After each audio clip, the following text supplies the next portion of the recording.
A palavra do Senhor permanece eternamente, e esta é a palavra que vos foi anunciada.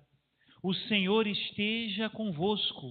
Ele está no meio de nós. Proclamação do Evangelho de Jesus Cristo, segundo Mateus. Glória a vós, Senhor. Naquele tempo, dirigindo-se para a sua terra, Jesus ensinava na sinagoga, de modo que ficavam admirados, e diziam: de onde lhe vem essa sabedoria e esses milagres? Não é ele o filho do carpinteiro? Sua mãe não se chama Maria, e seus irmãos não são Tiago, José, Simão e Judas? E suas irmãs não moram conosco? Então de onde lhe vem tudo isso? E ficaram escandalizados por causa dele. Jesus, porém, disse: um profeta só não é estimado em sua própria pátria e em sua família. E Jesus não fez ali muitos milagres, porque eles não tinham fé. Palavra da salvação. Glória a vós, Senhor. Vamos nos sentar um momento. Penso que talvez seja um aviso válido, não sei. O curso de batismo acontece no salão paroquial, tá certo? Que quando coincidem a missa do apostolado e o curso, algumas pessoas vêm para aqui achando que o curso é depois da missa, e não é. O curso está acontecendo nesse momento, no salão paroquial. Muito bem. Hoje nós estamos celebrando São João Maria Vianney, que é padroeiro dos párocos, mas aqui no Brasil também estendido como padroeiro de todos os sacerdotes. Por isso que às vezes a gente vê uma pregação ou outra dizendo de uma maneira ou de outra, não é? E por que ele é o padroeiro dos sacerdotes? Seria uma boa pergunta, não é? Um homem que morreu há pouco mais de 100 anos atrás, morreu no dia 4 de agosto de 1859. 1859. E São João Maria Vianney é filho de um tempo muito difícil na França. Francês, não é? Filho de um tempo muito difícil, porque nasceu justamente na época da Revolução Francesa. Quando ele era criança, a igreja, a pregação da fé, era proibida na França. A França foi, naquele momento, né, chamado tempo também do terror, não é? Foi responsável por criar uma espécie de regime dividido em dois. Os padres poderiam permanecer na França desde que jurassem lealdade ao governo. Uma coisa impressionante. Eram chamados de padres juramentados, não é? E os padres não juramentados tinham duas opções. Ou eles saíam do país, ou eles se escondiam. Porque se as autoridades os pegassem, eles seriam guilhotinados. Literalmente guilhotinados, que era esse, foi inventado inclusive nessa época, né, a guilhotina. E São João Maria Vianney era filho de uma família muito católica, nesta época. Portanto, um problema muito sério. E desde criança alimentava a sua fé escondido, com a sua família. Os padres se escondiam no celeiro da casa dele. Celebrava a missa lá, depois fugia e ninguém sabia para onde estava o padre. Era um jeito que o padre tinha de ir celebrando nas aldeias, não é? Sem ser pego pelo governo. Tempos muito difíceis, não é? E nesses tempos foi forjada a fé de São João Maria Vianney. Como não haviam seminários abertos, porque o governo tinha todos eles fechados, São João Maria Vianney não pôde entrar quando jovem. E também não teve condições de fazer aquele primeiro estudo que era próprio da sua época. Estudar latim, por exemplo, não pôde. Só foi conseguir fazer isso mais velho, quase praticamente no tempo de entrar no seminário. Foi fazer seu discernimento vocacional. Primeiro foi obrigado a servir no exército, depois fez o seu discernimento vocacional, e nesse discernimento vocacional ele não passou. Falou, não, é muito burrinho. Não sabe falar latim, não tem as matérias em dia, não pôde estudar quando criança, não vai ser padre.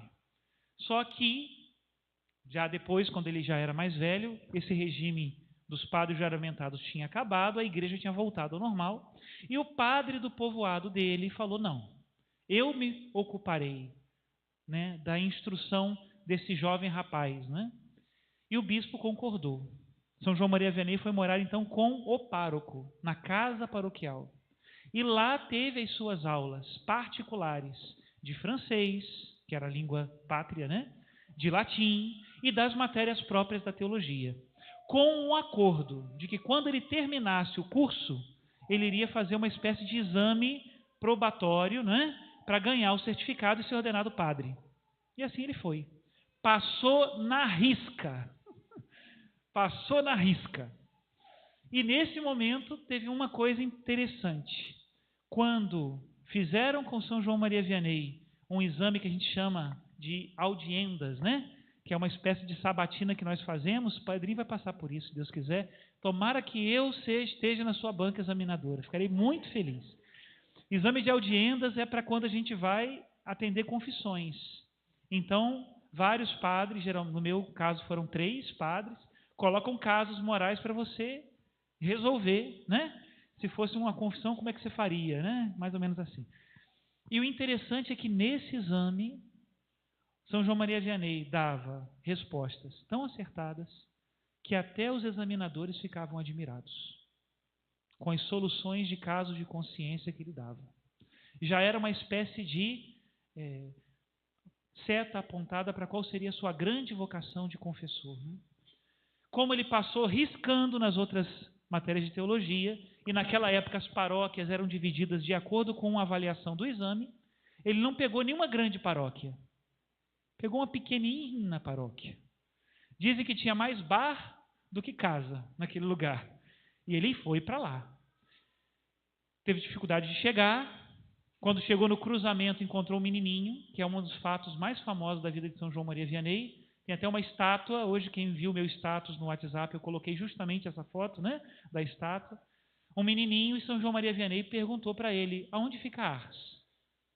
Aí ele falou, fica ali.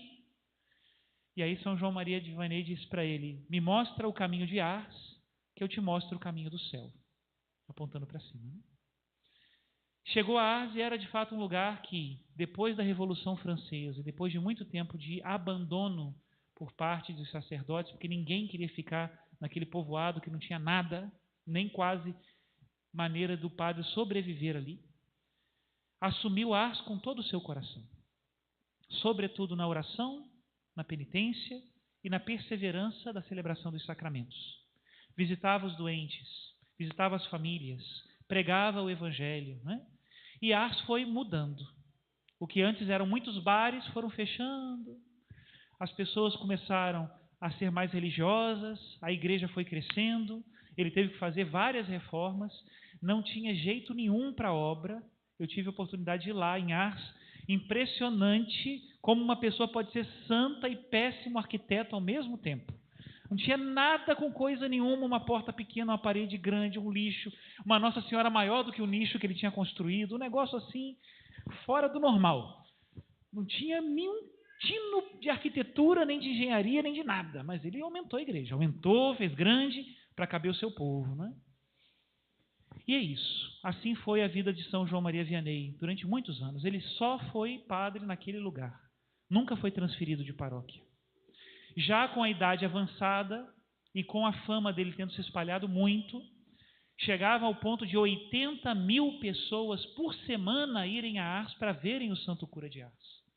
O próprio governo francês, herdeiro daquele governo revolucionário, né, da Revolução Francesa, teve que construir uma linha férrea especial para chegar até Ars. Porque era um número tão grande de pessoas que ia até lá, que já não dava conta as carroças da época. Teve que fazer uma linha de trem. E assim foi. O homem chegou a passar, em alguns momentos, 18 horas no confessionário. Que é uma coisa maravilhosa. Hoje eu passei 5, saí descadeirado, você imagina, um cara com 80 anos de idade, 18, quer dizer, praticamente nem dormia. De fato, conta a história e tem lá em Ars um relógio que conta como é que era o dia do Santo Cura de Ars. Né? Praticamente não dormia. Deus lhe deu uma graça muito especial, não é? Não só a graça de perscrutar as consciências e conseguir arrancar dos corações mais endurecidos a conversão, mas Deus também lhe deu uma graça especial de simplesmente a sua presença transformar os corações. Conta uma história de um penitente que foi a Ars, falando, vamos ver se esse cara me conserta, né? Porque todo mundo tentou, ninguém conseguiu. E ele conta mais ou menos assim. Inclusive, vale a pena ler. A biografia do Santo Cura de Ars é uma das melhores biografias já escritas sobre um santo. O autor se chama Trochu, ele escreveu tanto a biografia de Santo Cura de Ars como a biografia de Santa Bernadette de Subiru e as aparições de Nossa Senhora de Luz. O cara era bom, chega a ser exaustivo, ele contava detalhes mesmo da vida do Santo Cura, né? De Ars. E aí conta essa carta o seguinte, que o penitente chegou lá e se decepcionou totalmente. Encontrou um senhor idoso, sem dentes, que falava com dificuldade, magro, andava encurvado. No confessionário ele disse que ninguém entendia nada do que ele falava, mas as pessoas se ajoelhavam para se confessar e saíam chorando os seus pecados. Se ajoelhavam para confessar e saíam chorando os seus pecados. E ele falou, mas quem é esse? Eu quero ir lá, eu quero ver, né? E ele falou, comigo não vai acontecer. Santo Cura de Ars tinha 3 confessionários, um só para homens, outro só para mulheres e outro só para padres. Ficava um no corredor da sacristia, era dos padres, das mulheres ficava no corpo da igreja, dos homens ficava na sacristia. E aí ele fez a experiência, se ajoelhou, e quando ele começou a confessar os pecados, ele falou que ele parecia um rio que ele não conseguia conter. Ia dizendo as coisas, né? Coisa que nem estava se lembrando, de repente começou a se lembrar, né? E confessou, e confessou, e confessou e tal. E começou a chorar. E pronto. Recebeu a penitência do Santo Cura, foi absolvido e voltou para casa convertido. Eu acho que tudo isso, e por isso que eu contei também a história, tem muito a ver também com o evangelho de hoje.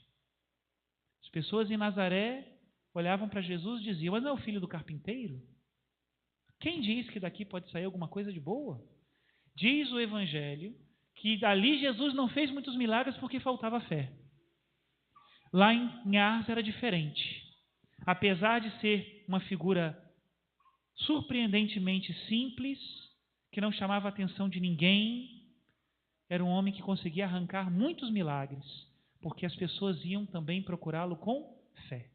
Não para ver um homem, inclusive uma das outras frases de uma das testemunhas era essa, vi Deus num homem.